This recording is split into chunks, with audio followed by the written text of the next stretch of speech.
Hello, Mickle John, first grade artist. I am going to talk with you real quick about how to create your beautiful peacock for our Original Works project.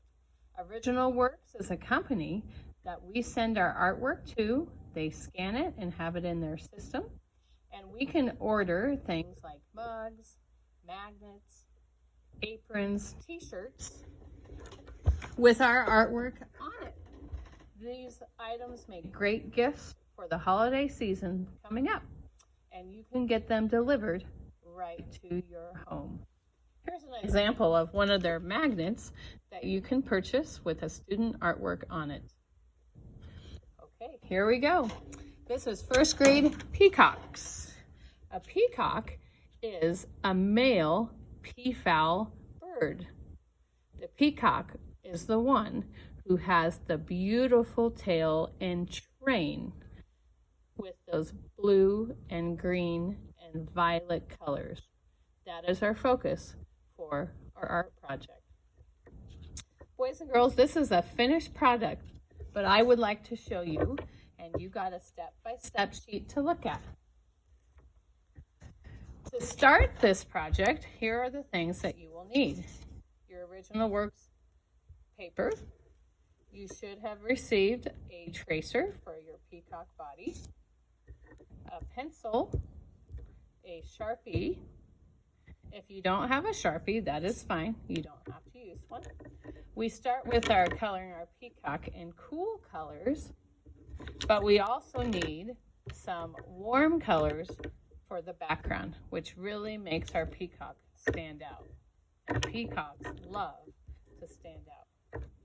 So step 1 in your packet will show you to trace the peacock's body and add 15 ovals.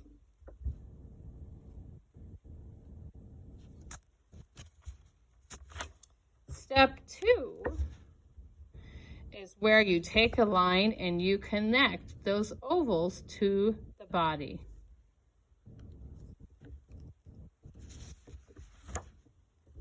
Step 3 is where we get to add the details to our eye feather.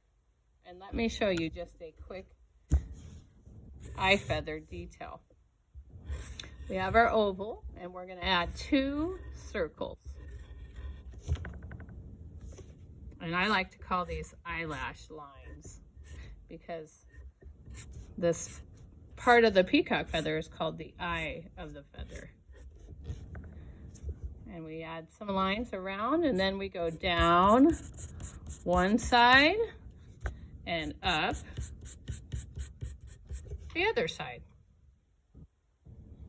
We do that to all our feathers, and then we have a peacock that is full and is showing off his beautiful train. The next step, after we add our details to our feathers, we start adding our details to our body. And I'm going to show you that. When you guys do your body, make sure you line it up to the bottom of the page. We don't want a floating head. All right. On the body, I make a line right here where the head and beak meet. And then I add a line to separate the top and the bottom part of my beak. I come out here and I add a little diagonal line. I add my peacock's eye.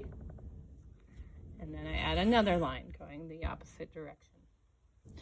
On the body, before I add my scallop lines, which I will show you next, I add a curved line that starts up here in the neck and then comes down to the base of our peacock.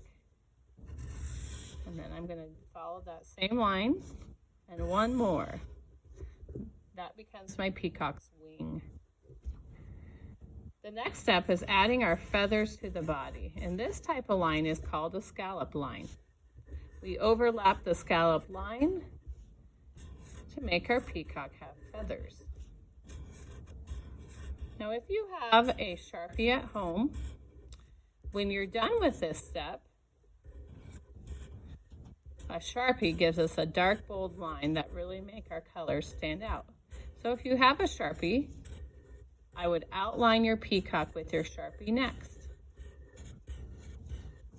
And make sure these feathers go all the way to the bottom of your peacock's body.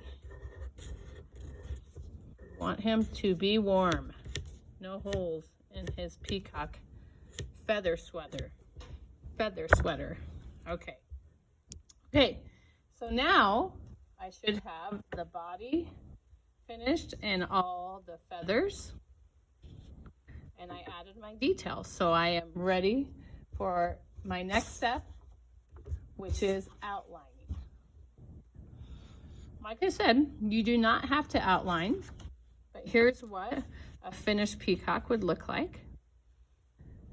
Notice we kept the cool colors, the blues, the violets, and greens to the peacock's body and feathers, and we saved the warm colors for the background. In this project, at school, we used paint, watercolor paint for the background. But if you don't have watercolor paint at home, you may use warm colored crayons. Warm colors are going to be your oranges, your reds, and your yellows. Please place your finished peacock back in the bag with the supplies and bring it back to school on your next pickup day, which I believe is October 2nd. Okay, great. Thank you very much.